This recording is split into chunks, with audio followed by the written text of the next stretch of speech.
السلام عليكم ورحمة الله تعالى وبركاته، ومرحبا بكم مرة أخرى في هذا اللقاء الذي يتجدد معكم على قناة إشارة تيفي، ومع حلقة جديدة من يوميات مونديال قطر 2022.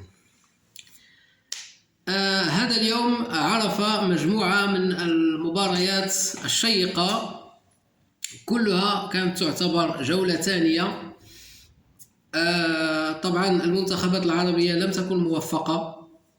بداية كانت مع المنتخب التونسي الذي مني بهزيمته الثانية في المونديال، هذه المرة على حساب أستراليا. إذن بالنسبة للمنتخب التونسي هذه ثاني هزيمة، ولكن بقت له مقابلة سيدخل في حسابات، يعني ليس هناك إقصاء رسمي بالنسبة للمنتخب التونسي، ولكن دائما ملي كيكون منتخب اللي كيتسنى حتى المقابلة الثالثة عاد كيدخل في الحسابات، يعني إذا غلب هذا تعادل هذا أو هذا، يعني كندخلوا في مجموعة من الحسابات. يعني حتى الحالة النفسية ديال اللاعبين ما كتكونش وكيلا تقريبا. هذا المنتخب اللي كيكون عنده نتائج يعني ماشي ايجابيه في الدور الاولى والثانيه، كيلعب المباراه الثالثه شويه باغي باش يبان بوجه مشرف، وهذا يلعب كره قدم جميله. المنتخب القطري اللي تكلمنا عليه امس، يعني كتبقى له مقابله من اجل التشريف، من اجل لعب كره قدم نظيفه وجميله وراقيه. هذا بالنسبه للمنتخب التونسي، نتمنى له حظا اوفر. المنتخب السعودي غادي نتوقفوا عليه شي شويه، لان المنتخب البولندي لم يكن بتلك القوه التي كنا ننتظر، ولكنه لعب بذكاء، لعب باقتصاد ولعب بذكاء. إلى لاحظنا منذ بدايه المقابله اللاعبين ديال بولندا كانوا كيتركوا مساحات في الوسط، يعني الشيء اللي يعني غير مألوف انك تخلي الفريق الخصم يملأ عليك وسط الميدان. هما كانوا ماشي كيرجعوا اللور، ولكن كيخويو واحد شويه الوسط وكيملؤوا الجوانب، وكيخليو المنتخب السعودي يقتحم عليهم من الوسط ويملأ الوسط الميدان، وكيلعبوا على المرتدات الهجوميه انطلاقا من الاجنحه.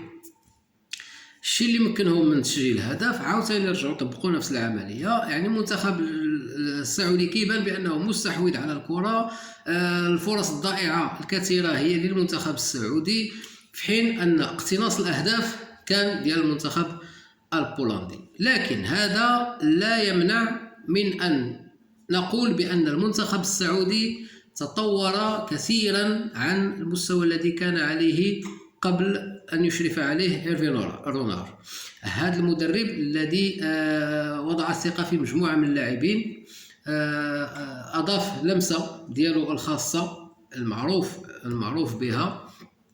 المنتخب السعودي كان منظما، يعني هاجم بكل الطرق الهجومية، يعني نقدروا نقولوا بانه لم يلعب كره القدم الخليجيه اللي كنا كنعرفوا، اللي كتعتمد على رفع الكره من جهه الاجنحه. يعني كانوا كيلعبوا تقريبا لا الانديه ولا المنتخبات الخليجيه كانت معروفه كتلعب على الجناح ثم رفع الكره السونتراج، وكتلقى تقريبا 90% من الاهداف مسجله بالضربات الراسيه. الان راينا تمرير الكره الى داخل في اتجاه ممر اللاعبين، خلق ممرات، لاعب يجر مدافع ليمر مهاجم اخر. شفنا كرة قدم مدروسة، كرة قدم جميلة يلعبها المنتخب السعودي. نتمنى له حظا اوفر في الدورة الثالثة، وان شاء الله نرى بانه من المنتخبات التي تستحق ان تمر الى الدور الموالي. فرنسا تتأهل الى دور الثمن بعد فوزها على منتخب الدنمارك بهدفين مقابل هدف واحد من توقيع مبابي. هذا الآن هو الذي مكن، إذا أردنا أن نتكلم بصريح العبارة، هو اللي مكن المنتخب الفرنسي من بلوغ الدور الثاني. إذن فرنسا تقريبا وضعت رجلها في ثمن النهاية حسابيا، ومن المنتخبات يعني اللي نقدروا نقولوا بانها ودعت المونديال بطريقه بطريقه مباشره يعني حسابيا هي المنتخب القطري، المنتخب اللي كيتمنى بجوج ديال الهزائم، يعني صعيب باش يعاود يرجع، يعني حسابيا لا يمكن. اذا هذا كل ما يخص المباريات اللي تلعبت اليوم. بقات المنتخب الارجنتيني يعني منذ دقائق انتهت المقابله بفوزه على منتخب المكسيك. الان المنتخب الارجنتيني عنده نفس عدد النقاط اللي كاينه عند المنتخب السعودي، تقريبا كلهم 3 النقاط، يعني انتصار وهزيمه، الا ان المنتخب الارجنتيني عنده يعني افونتاج ديال الاهداف، لانه انتصر بفارق هدفين، في حين ان السعوديه انتصرت على الارجنتين بفارق هدف. هنا يمكنها من انها تكون عندها 3 نقاط مثل هذا، وينعش آمال المنتخب السعودي في أن يتأهل للدور الموالي رفقة المنتخب الأرجنتيني. الآن نمر إلى المقابلة التي تنتظر المنتخب الوطني المغربي الذي سيواجه منتخب بلجيكا. هنا تكلمنا في الفيديو السابق عن جهوزية اللاعب حكيمي، وعن ربما تغيب أو تعذر إقحام اللاعب مزراوي في التشكيلة الأساسية. اليوم وخلال التدريب لاحظوا المتتبعين والصحافة أن مزراوي يتدرب مع حكيمي، يعني بجوجهم كيعملوا تدريب خاصة بهم من أجل استرجاع الإمكانيات البدنية ديالهم. هنا إشارة أن ممكن في آخر لحظة يتم إقحام اللاعب مزراوي كذلك، وهذا ما لمح إليه المدرب وليد الركراكي، حيث أنه هناك إمكانية ديال إقحام هذا اللاعب. هناك يعني اللي بان ليه هو أن المدرب ربما بغى يخلي هذه القضية غامضة إلى آخر لحظة، ونفس الشيء المنتخب البلجيكي، المدرب خلى يعني قضية إقحام اللاعب لوكاكو أيضا مبهمة، يعني ربما آخر لحظة تلقاه ربما هناك حرب تكتيكية ستجري مجرياتها في الملعب، لأن الوليد الركراكي لا يريد أن يكشف كل أوراقه، وكذلك مدرب الفريق البلجيكي لا يريد أن يكشف عن كل أوراقه. ربما في آخر لحظة عاد غتعرف التشكيلة الأساسية اللي غادي يدخلوا بها الفريقين.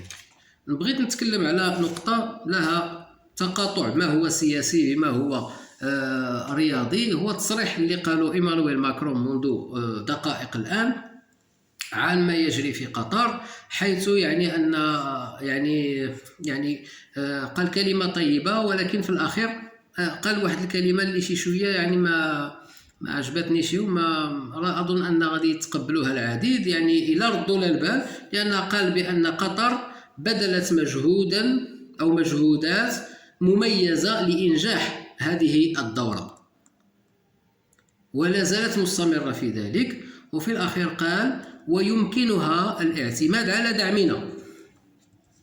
يا سلام، قطر يمكنها الاعتماد على دعم فرنسا.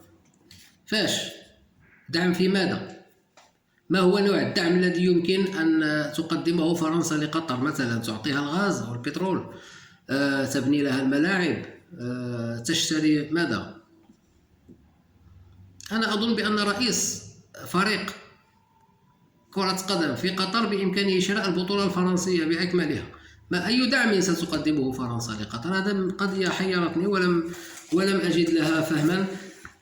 أردت فقط أن أتقاسمها معكم. كذلك نقطة مهمة أريد أن أشير إليها، هو بعض أصحاب المقاهي هنا بالمغرب، لا أعرف لماذا يستغلون، ليس كل مقاهي ولكن هي حالات شاذة وحالات نادرة، ولكن بلغني أن بعض المقاهي يفرضون إتاوات من أجل متابعة المباريات موجودة، حتى من لم يجد يمكنه أن يشتري باقة بين سبور أو بتكلفة أقل ما يطلبه الآن أصحاب المقاهي، أو بعض أصحاب المقاهي حتى لا نعمم، أو يمكنه أن يشاهدها عبر الإنترنت كذلك.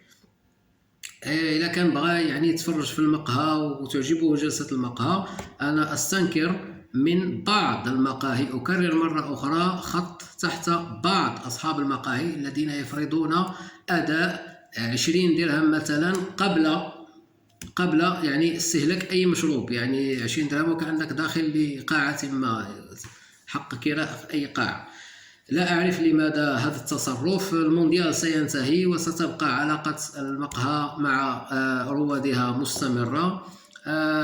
أنا بالنسبة إلي الإنسان إذا كان مضطر أنه يمشي للمقهى ويؤدي إتاوة يمشي، ولكن إذا كان غادي يجلس مرة أخرى فقط من أجل أي غرض آخر، أن يغير هذا المقهى الذي تعامل معه بهذه الطريقة. إلى هنا نأتي إلى ختام هذا الفيديو. موعدنا غدا إن شاء الله بعد مقابلة المغرب وبلجيكا. حظ أوفر لمنتخبنا الوطني. أستودعكم الله والسلام عليكم ورحمة الله تعالى وبركاته.